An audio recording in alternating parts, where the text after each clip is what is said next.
ladies and gentlemen, boys and girls, welcome to another exciting episode of Trigger Warning Radio. I am your host, the Kaiju Conservative. Boy, folks, isn't it great that we've got a free market on the internet where, you know, if you don't like the censorship of social media outlets like, you know, Twitter and Facebook, if you don't want to be shadow banned or outright banned or censored or anything like that, all you have to do is you know, just get a domain, get a host, and build your own website, build your own social network, and you know, get your opinions and ideas out there. You can do anything you want on the internet. You can say anything you want. You can be anything you want. If you want to do a blog where you talk about conspiracy theories, feel free to do so, because we have this absolutely wonderful free market on the internet. Am I right? Except we actually don't, ladies and gentlemen, and the deplatforming of Gab and the attacks on other conservative websites. LifeSite News is the latest one, where it's a pro-life website has been told by their host that they need to comply with their terms of service or lose their hosting. You know, whatever that means. You know, this is the argument that the true conservatives on the internet, on our side of the aisle, often, you know, spout that, oh, well, if you don't like what Twitter is doing, if you don't like what Facebook is doing, just make your own, you know, go out and build your own.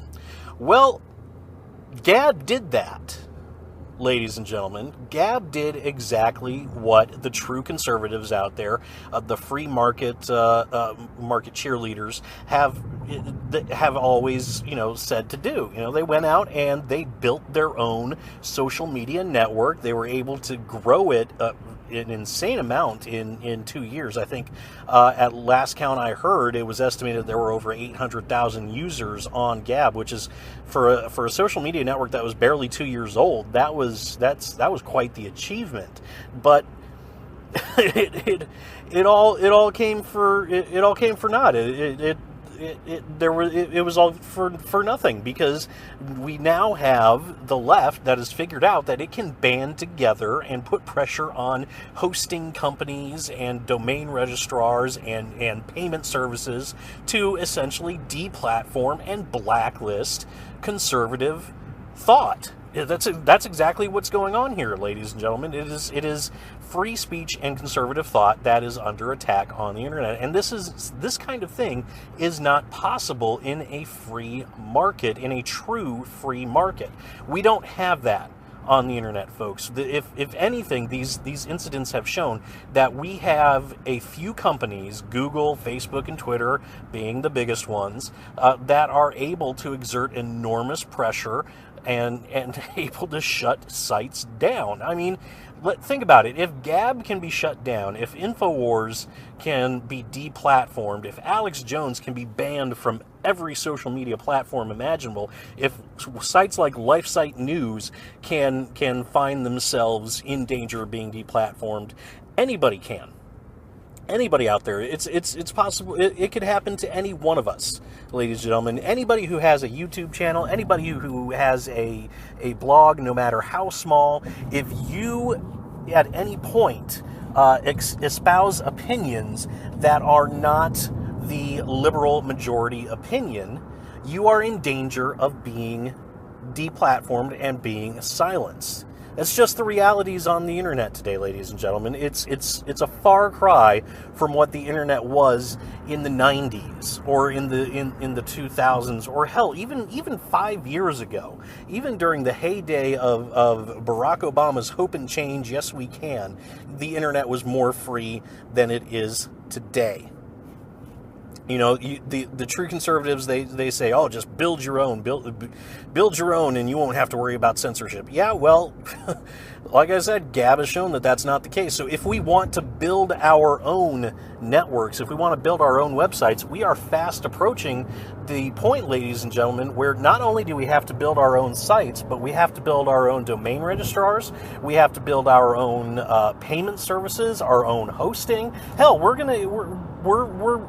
we're eventually going to get to the point where we have to build our own freaking banks, lay down our own cable, and create our own secondary internet so that we won't be silenced by big tech or the mainstream media like CNN or anybody else. So, that argument is just... Every time I see one of those true conservatives just spouting that off, it pisses me off to no end, because it completely ignores the reality, ladies and gentlemen. It willfully ignores the reality. There's nobody out there, no reasonable person can conclude that we have a free market on the internet when they see the crap that goes on today with the censorship and the deplatforming. That does not happen in a free market, ladies and gentlemen. Now, After all that bitching and moaning, which I'm doing in my car, so you're probably hearing all sorts of noises and things like that. So anyway, I apologize for that. Should have done that in advance, but whatever. So having said all of that, what is the solution here? Well, it's not an easy answer, because like I said, at any point in time, you could find yourself deplatformed. You could find yourself essentially banned from the internet, no matter how small you are. So what I think needs to happen, it's twofold. I know the true conservatives, and hell, a lot of conservatives in general, are not going to like to hear me say this, but I think government does need to get involved, because I think what we have here is a clear antitrust violations by a lot of these big tech companies, by a lot of these mainstream media companies as well. So, and we have antitrust laws for a reason. We have antitrust laws so that big companies can't shut out smaller competitors and collude in order to do that. And that's exactly what we have going on with all this deplatforming. So I think the government needs to get involved. I think we need to start using those antitrust laws. Over 100 years ago, President Teddy Roosevelt was known as the trust buster.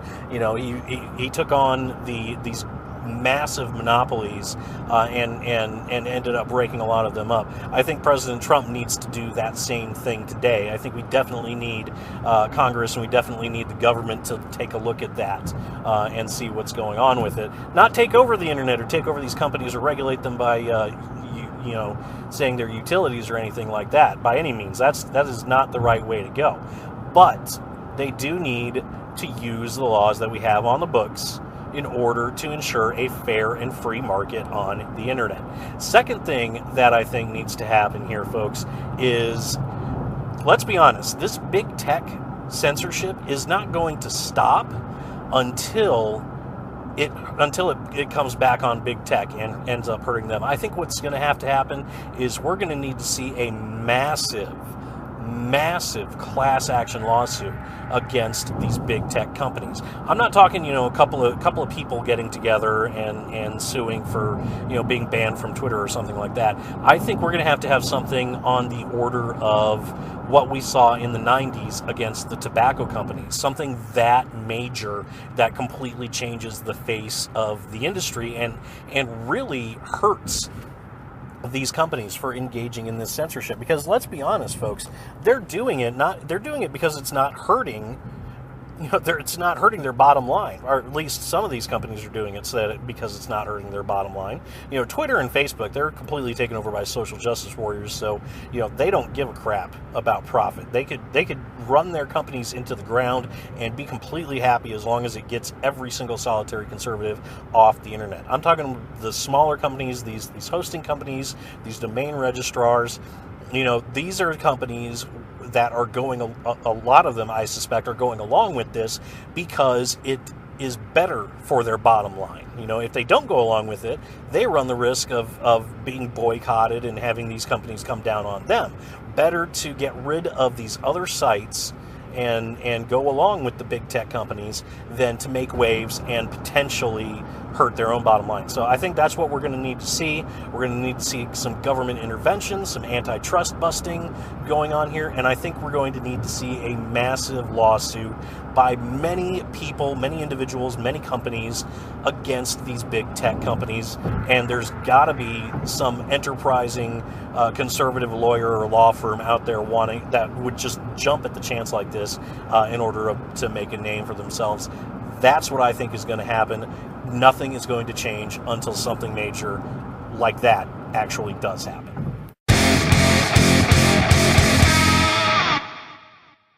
Hey guys, thanks for listening. Let me know what you think in the comment section below. Do you think do you think I'm right in a massive class action lawsuit and government antitrust laws are what we need to rein in big tech? Do you have any other ideas? Let me know in that comment section below. As always, if you liked what you heard, leave a like and subscribe to my channel. Both those things help me out quite a bit, and I will see you all next time.